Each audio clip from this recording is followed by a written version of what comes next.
are Keith Henry, President and CEO of the Indigenous Tourism Association of Canada, Martin Roy, Executive Director of Festivals and Major Events Canada, and Susie Grynol, President and CEO of the Hotel Association of Canada. We represent a group of over 40 industry associations from the tourism, accommodation, arts, culture, and events sectors, including Indigenous tourism businesses. Collectively, we represent more than 2 million Canadian workers. Like many others, among the businesses impacted by COVID, we're the hardest hit. We were the first to be shut down, and we're going to be the last to recover. And like many others, the onset of COVID was a shock to our systems. The government moved quickly to implement necessary safety measures, such as the closure of international borders and bans on mass gatherings. They also supported workers and businesses with the Canada Wage Subsidy. This program saved jobs and many of our companies. As the curve flattened, most sectors began to recover and see revenues return. On July 17th, the government announced it would make the wage subsidy more accessible for the summer months and then wind it down over the autumn. But COVID and the remaining government restrictions continue to impact our sectors. The necessary ban on mass gatherings stops festivals or business conventions. Keeping the border closed protects public health, but leaves tourism attractions nearly empty. Our sectors will bounce back when COVID is behind us, but this fall we'll face bankruptcy and unemployment. Today, we're launching our campaign to extend the Canadian wage subsidy to save jobs and save businesses. Our more than 2 million workers need support until spring 2021 at the full 75% rate for businesses experiencing ongoing revenue losses of 50% or more. Our employees are at the heart of our businesses. These employees are predominantly women, young Canadians, new Canadians, and Indigenous people. The CEWS program was a lifeline for our sectors. But in less than 10 days, that critical lifeline will be winding down. This phase out comes at a time when our sectors, after seeing a slight bump in revenues during the summer months, will experience a significant drop once again this fall. Simply put, the hardest hit businesses will not be able to keep their employees on payroll without the wage subsidy. Today we're calling on Prime Minister Trudeau and Deputy Prime Minister Freeland to support vulnerable workers in our hardest hit sectors. I will now turn it over to Keith Henry from the Indigenous Tourism Association of Canada. Keith?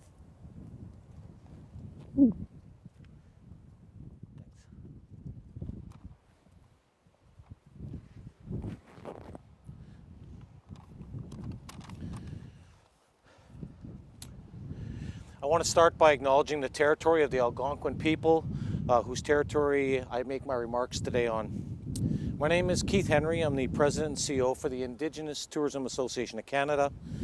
Our organization represents approximately 1,800 Indigenous-owned tourism businesses located across Canada, which employ approximately 40,000 people as of December 31st, 2019. These businesses included hotels, cultural centers, outdoor adventure, restaurants, festivals and events, and transportation. Prior to COVID-19 impacts, Indigenous tourism was growing as the fastest sector within the tourism economy in Canada. 2019 was another record-breaking year where we estimated the total economic value of Indigenous tourism at almost $2 billion in direct GDP, up from 1.7 in 2018. The growth of sales was over 20% year over year, which fueled the ability for our employers to provide hundreds of jobs for Indigenous people, many of which were in their local community. Today, ITAC is proud to be part of this coalition calling on the federal government to extend the CEWS program. The large majority of Indigenous tourism businesses are still suffering, and loss is expected to be over 70% in total revenues on average across Canada. This loss in sales revenues translates to employee reductions. Herein lies one of our most significant challenges to our Indigenous tourism offerings into the future. The fact is, Canadians and international visitors will rebound, and they'll expect authentic Indigenous experiences, which was making Canada the premier destination for Indigenous tourism in the world. The challenge is that every day our businesses are losing their Indigenous staff. These are individuals that have been trained and dedicated their lives and careers to sharing their culture to the world. These Indigenous employees cannot simply be replaced, and the losses of this workforce for our 1,800 businesses poses an incredible risk to the future as Canada is being a world leader for Indigenous experiences. One of the important solutions is for the federal government to extend the CEWS. We're working as ITAC with Indigenous tourism businesses to ensure our trained employees remain connected to their businesses. Indigenous tourism needs this program support to be sure we can rebuild as soon as possible. Thank you. Now I want to call on Martin.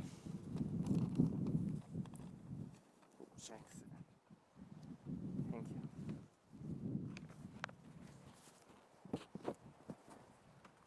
Good morning, everyone. L'impact de la pandémie de COVID-19 a été et demeure dévastateur pour l'industrie touristique et aussi pour la culture partout au Canada. Prenons l'exemple des festivals et événements. Jusqu'à 95, voire 100 de leurs revenus sont disparus quand les événements ont été annulés pour des raisons de santé publique. Cette réalité d'affaires aurait normalement obligé les festivals et événements à mettre à pied toutes leurs équipes, parfois même à fermer leurs portes, surtout que la plupart sont des organismes à but non lucratif, sans provision ni capitalisation. La crise n'est pas terminée. Nous sommes toujours en mode urgence. Les festivals et événements, à tout le moins la dimension physique de ces rendez-vous, avec les rassemblements que cela implique, n'est pas permise au niveau d'avant la crise, pas plus que les concerts et les autres manifestations culturelles. Ainsi, FAME fait partie de ceux qui croient qu'il faut que le gouvernement prolonge la subvention salariale d'urgence. Cela permettra une reprise des activités dès lors qu'elles seront rendues possibles par la santé publique. Ce sera bénéfique aux événements, tout comme à leur communauté et à une foule de secteurs qui gravitent autour. Nous devons travailler dès maintenant sur l'édition 2021 et même l'édition 2022 de nos événements. Ces rendez-vous ne s'organisent pas en une semaine. La subvention salariale devrait permettre de garder en place les ingrédients de notre succès. Je peux vous assurer que c'est sur l'expérience et l'expertise que repose une partie de la popularité des festivals et événements. On ne peut pas perdre le directeur de programmation qui a un carnet de contacts partout dans le monde. On ne veut pas perdre le directeur de la logistique qui connaît le terrain où l'événement a lieu comme sa poche. On ne peut pas perdre le chef de sécurité, le responsable des commandites et combien d'autres employés à des postes stratégiques. Dans l'après-COVID-19, nous voulons d'un monde où il y a encore un TIFF à Toronto, un festival de Stratford, un Stampede à Calgary, un carnaval à Québec, un festival de jazz à Montréal, un Blues Fest à Ottawa et des centaines de rassemblements qui nous tiennent à cœur, qui font partie de notre identité et qu'on a mis des dizaines d'années à bâtir. Et pour ça, il faut des employés. And I'll say this again in English, in a post-COVID-19 reality, Canadians will still want a Calgary Stampede, a Toronto International Film Festival, a Jazz Festival in Montreal, a Carnival in Quebec, an Ottawa Blues Fest, and so on. Festivals and events are part of our identity, and we need employees to organize them now and in the coming months. Ne les laissons pas tomber. Prolongeons la subvention salariale d'urgence du Canada pour les employés comme pour tous les diffuseurs culturels qui sont toujours privés de plus de 50% de leurs revenus. Merci. I will now turn it over to Susie Grynol, President and CEO of the Hotel Association of Canada.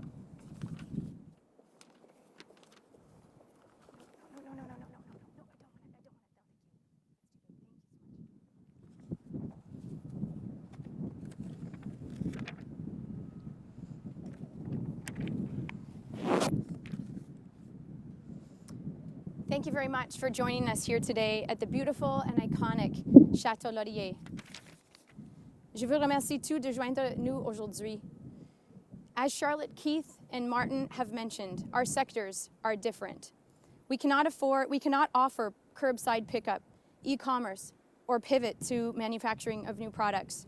We are fundamentally in the people-facing business. We bring people together, which limits our ability to function during a global pandemic. We understand that the ongoing restrictions are necessary, and we support them. But COVID continues to create depression-era economic conditions in our sectors. In our survey of more than 1,700 Canadians, coalition businesses earlier this week, 75% indicated they would not be able to maintain business without access to government-supported financing. 60% said that they are on life support and will run out of cash to pay their fixed costs and other fixed costs in the months ahead.